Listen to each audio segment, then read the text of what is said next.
What is up, Roll Coverage? I am your host, Nick. We are jumping into it today. One-on-one interview done by Charlotte Sports Live. Gives a little bit of insight into Chris Tabor's previous coaching experience. But without further ado, let's jump right into it. Hey, I thought it was all over.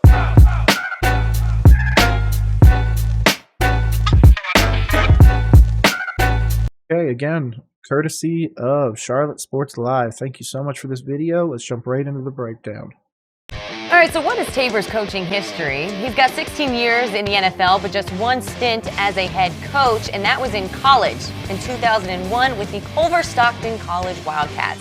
However, in that 1 year, he did get the school its first winning season in over 15 years. Now, before that, he spent 4 years as an assistant at Missouri. But after Culver Stockton, he was assistant head coach at Utah State for 4 seasons. His last college stop would be 2 seasons at Western Michigan. His NFL tour began with the Bears in 2008 as an assistant on special teams, and he'd get his shot at the coordinator for the Browns in 2011 before getting the same role back with the Bears in 2018. Rule brought him here to Carolina in 2022. And Carla, you got to sit down with him one-on-one after today's presser. Here it is. I think it's real interesting about just this whole bit. Interesting stops everywhere. Interesting just all over the board. What is the future of the Carolina Panthers? Obviously, he's been a special teams coach. He's got a lot of a pedigree. But this is a one-on-one interview, so I want to give them their time. Jump right into it. Coach, for anybody else, the team, but especially you, it has been a whirlwind of a week. How have you just kind of handled the last 24 hours? It has been a whirlwind. Just in case you guys can't see it, below my little thing right there, it does say that this was before the Bucs game on December 3rd. So have that in your mind. Obviously, this also does not reflect the most recent report from The Athletic, which we did a full breakdown on our YouTube, Roll Coverage.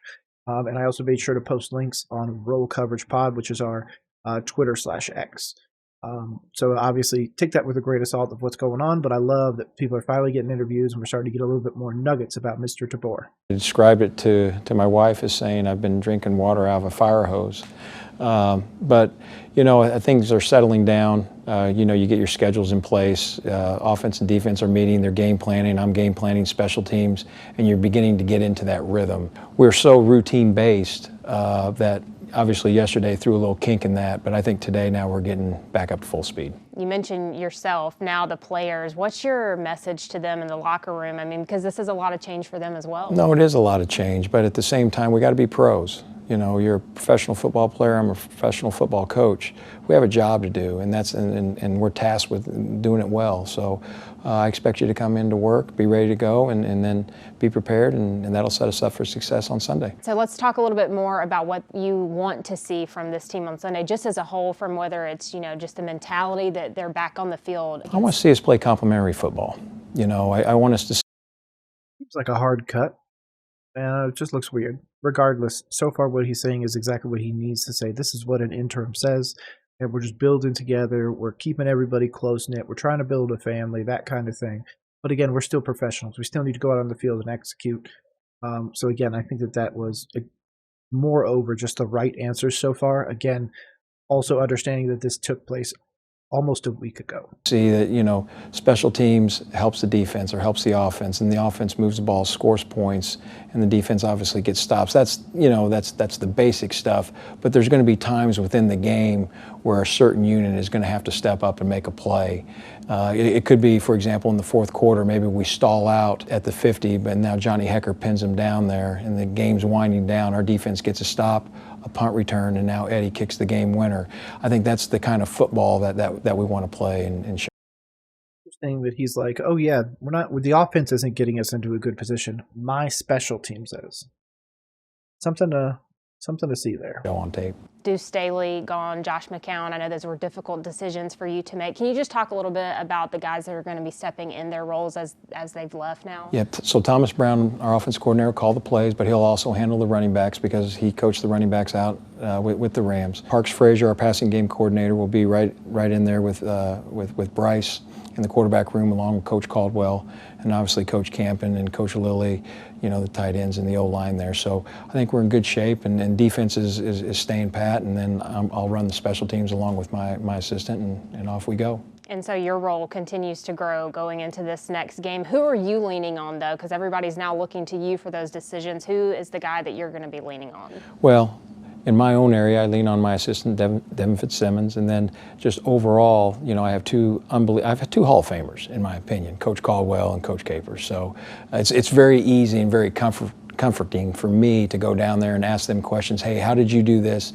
This problem came up. How would you handle this? And take their advice and go from there. You were with the changes that were here last year when Steve Wilkes took over, and just the opportunity that you were able to kind of learn from that kind of situation. What are you taking with you now that you're the head guy? What I'm taking from it is the process. And I know it gets kind of, people say, boy, you just keep saying the same thing about the process, but I really do believe that. I mean, we have to win today, and then if you do that, it sets you up for tomorrow, and then you begin to build confidence. And a good, confident. Don't build a confident team by firing the head coach 11 games into the season. So in my opinion, this is all coach speak to this point. This is Chris Tabor going into this saying that, we're going to do everything we can because, it wasn't being done before, essentially. Obviously, he's not going to openly say that, but it's insinuating that it wasn't being done before, which I think is disingenuous. I will do a full breakdown of Chris Tabor, his history and everything, working on it now. Script's taking a little bit longer to write, but overall, yes, it's coach speak, man. Player that knows what he's doing, he will set himself up for success on Sunday. What do you think you're going to be feeling before you walk out onto the field on Sunday? I'll be excited. I'll be excited for the guys, and how they're going to play. To be honest with you, it's almost you're maybe a little bit more relaxed. I'll have butterflies, but in a different way, you'll be relaxed because of your preparation and the process. You've done everything that you can do. Now, what comes up in the game? Now, make your adjustments. Are you prepared for those adjustments? And that way, the kids can play fast and go to work.